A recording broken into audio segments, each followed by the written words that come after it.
Hello, lovely. Welcome to episode 14, Blessed Beauty Podcast. So glad you're here. Okay, let's get right into it. Last week we talked about skin type, a little bit about skin conditions, but mostly skin types. And this is part 2 where we're going to focus on skin conditions. Now, if you didn't listen to episode 13, in an ideal world, you would stop this episode and you would go back and either watch or listen to it. I'm a realist. I know you're just like, okay, tell me what I need to know. So here is a rundown of what you need to know. First of all, why are we talking about skin types? Even though you think you probably know what your skin type is, here's the deal. You might know what your skin type is, but you might not know why you have that skin type, and you might not know how to manage it effectively because you might be doing things that could be making your skin type worse. So if you have dry skin, you could be doing things that are going to make it drier. And if you have oily skin, you could be doing things that are making it oilier. So basically, last episode, I talked about you have a skin type because you got it from your parents. It's genetic, and why you have your skin type basically comes down to how active your sebaceous glands are. Your oil glands is the same thing as sebaceous glands, so I'll just say oil glands. So how active your oil glands are determines your skin type. The less active your oil glands are, the drier your skin type. The more active your oil glands are, stands to reason you're going to be a little bit more oily, right? Skin conditions are things that can happen to us either by choices that we're making, either in our lifestyle or in our skincare routine. Like things that are happening to you could be the environment you live in. You could live in a dry, arid, desert type environment, and that is causing your skin to feel more dehydrated. Or you could have a lot of hormone activity going on, coupled with, say, oily skin, and that could be producing acne for you. Or sometimes if you don't drink enough water, you're not eating a healthful diet with a lot of water-rich foods, you could also be dehydrating your skin. If you're drinking a lot or even smoking, God forbid, those are all things that can bring on dry, dehydrated skin, inflamed skin, red skin, acne, all that. So that's what a skin condition is. A skin condition is something that happens that is either brought about by your environment, internally inside your body, or lifestyle choices. And the thing that I don't want you to fret about with skin conditions is skin conditions can be managed effectively.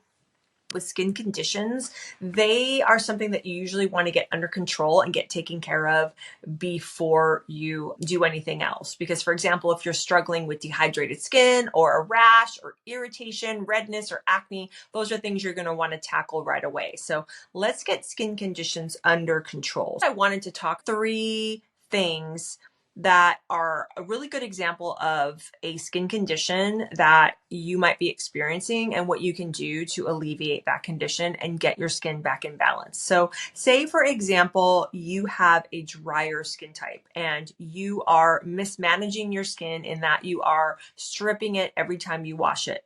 Either you're washing your face too often or you're washing with a cleanser that is way too harsh and it is ripping not only the oil out of your skin, but it's also taking the water out of your skin. It's taking the water content out. And that's what dehydration is. I talked about this last episode. Hydration has to do with the water level in our skin. Moisturization has to do with you want to preserve that water by putting an oil-based product on top of it to seal that water in. So if you're dry and your skin doesn't produce a lot of oil and you're dehydrating it by stripping it by using ineffective cleansers, and you're getting into a double whammy. So you're ripping the oil out and you're also stripping the water out of the skin, and you're probably dry and dehydrated at the same time. You're probably tight, parched, feeling red. What you want to do to alleviate that, first and foremost, take control of the skin condition problem that you're experiencing, namely dehydration, right? So you want to make sure that you are following everything that I outlined in episode 13. And say, for example, make sure that whatever you are washing your face with doesn't leave you with a tight, dry feeling after using it. That is the golden rule when it comes to cleansers. Anything that you are using to cleanse with, I don't care how gentle the label says that cleanser is. If you feel tight and dry and irritated after you use it, stop using it. Don't use it. You want to get yourself something that leaves your skin soft and balanced. You don't want to feel greasy, but you don't want to feel parched and tight either. So get yourself a cleanser that is not stripping your face. If you wear makeup or you wear SPF, you should be cleansing your skin 2 times at night. The first cleanse removes the sunscreen, the makeup, the environmental debris, the pollution, things that have accumulated on the surface of your skin. So that's what the first cleanse does. The second cleanse actually cleans your skin. There are creams, there are balms, there's gels, milks.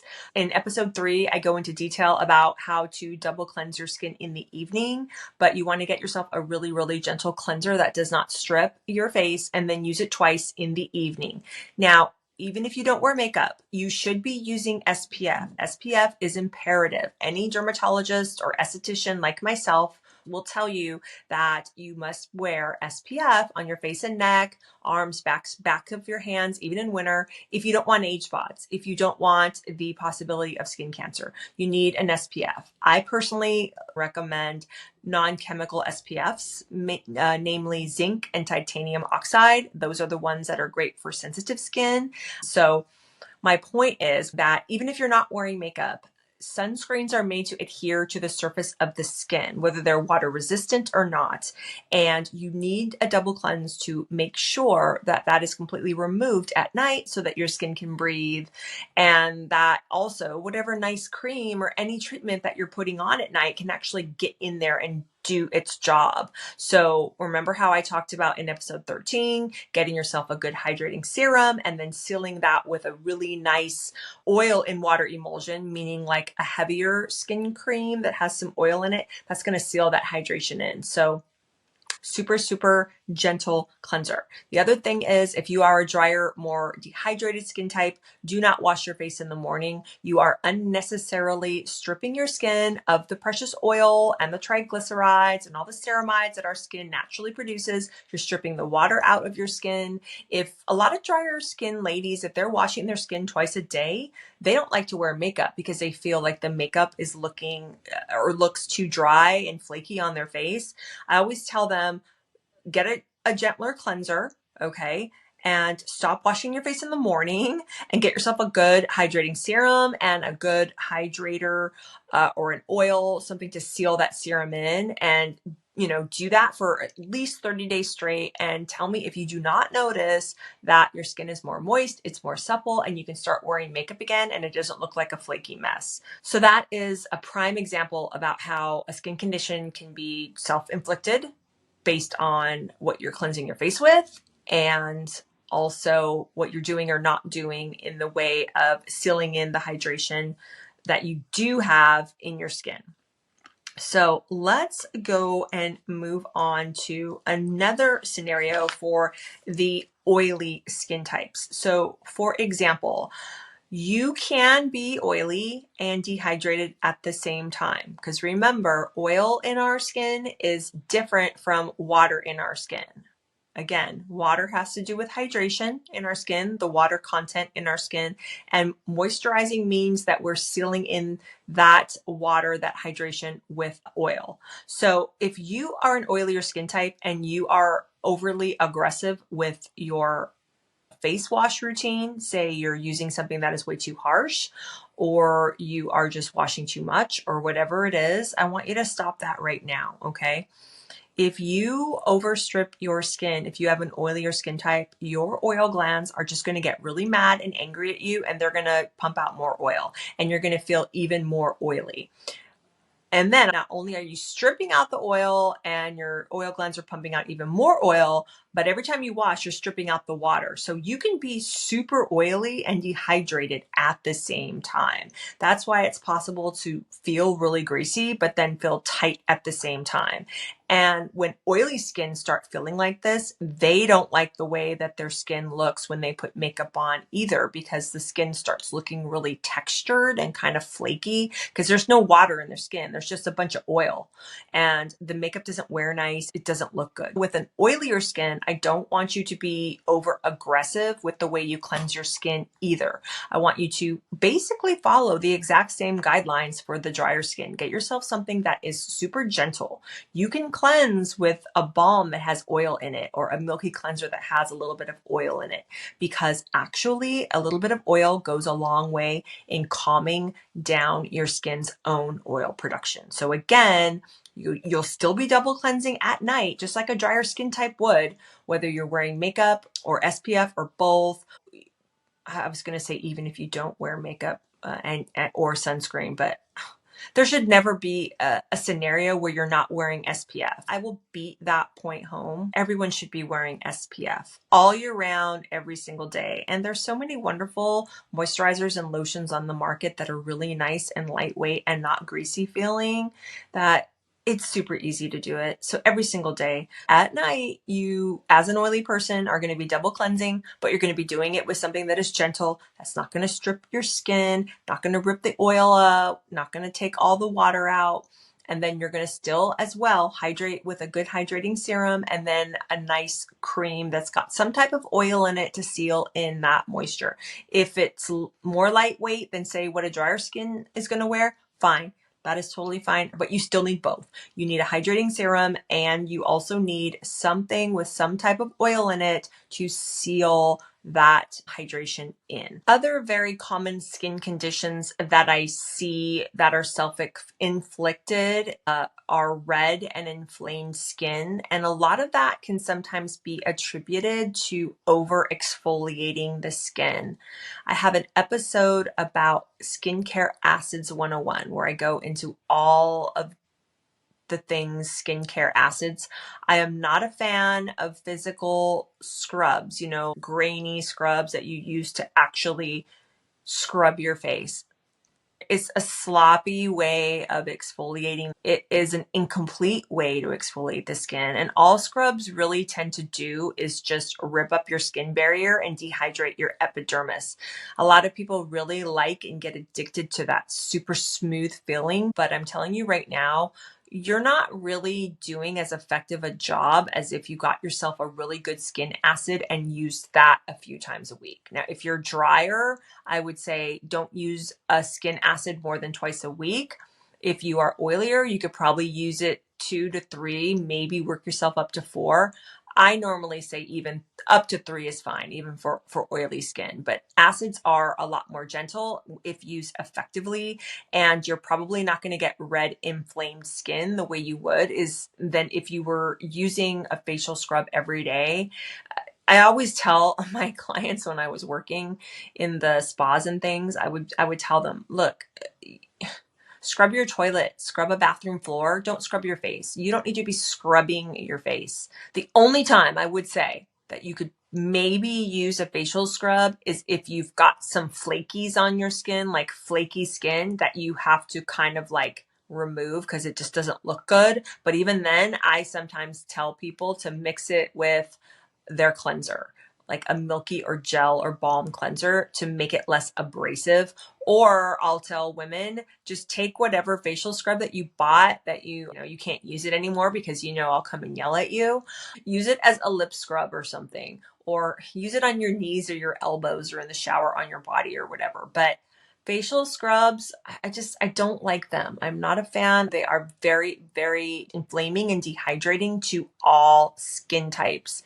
If you really like a facial scrub, a washcloth is more than enough. Like a really nice, gentle washcloth, whether it's bamboo or muslin or even those makeup removing cloths, those makeup erasers.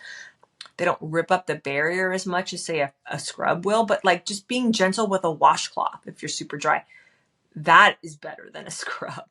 So those are 3 examples, okay? Over exfoliating, and if you're oily, just over cleansing and just being scared of oil and constantly like worried that you got to over cleanse to get the oil off, or if you're dry and you're washing twice a day when you don't have to. Those are 3 examples of how you can get red, inflamed, dehydrated skin and bring upon yourself a condition that doesn't have to be there. I thought about maybe talking about acne because acne is a skin condition, but as I'm thinking about it now, acne, it's got to be its own episode. Acne is a big deal. But then again, I'll give you a little preview. With acne, A lot of it also has to do with how people think that they can wash and scrub away their acne.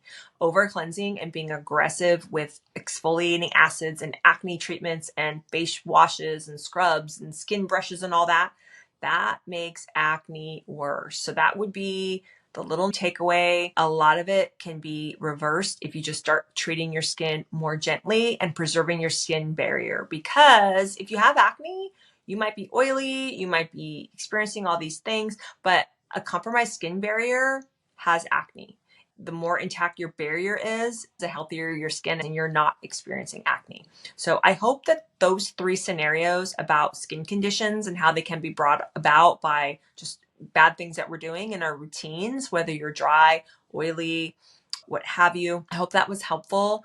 Again, if you wanted to go back to Skin Type 101, listen to 13. Let's just not be so crazy into our routines and into washing and applying all these things and doing these exfoliation treatments and doing this and doing that. And a lot of times we're just inflaming our skin. Just start calming down and just appreciating our skin and working with our skin and its own natural rhythms. And we don't have to be worrying so much, because a lot of times if we just hands off and relax and just take it day by day and not worry so much, our skin will look better. So I love you guys. I will talk to you soon. Let's just all say a little prayer for guidance to calm down in our routines, to calm down in worrying about how our skin looks, especially if we're suffering from things like dry skin or oily skin or inflamed skin or acne. Dear Lord, please help us to realize that we don't have to give in to the fear and the anxiety about how we look and how our skin is acting. We know that everything is happening for a reason. We can calm down. We can take it as it comes. We don't have to worry so much. And the calmer we are in our routines and how we treat our skin, what we're doing, the better we are going to look and feel. In your name we pray. Amen. I'll talk to you soon. Take care. Hey lady, I hope you enjoyed this episode of the Blessed Beauty Podcast. And if you did, you have no idea how much it would help me if you would just share it with someone that you know would love it too. Let's get this show into the hands of more Christian women who need this kind of simple yet solid beauty advice.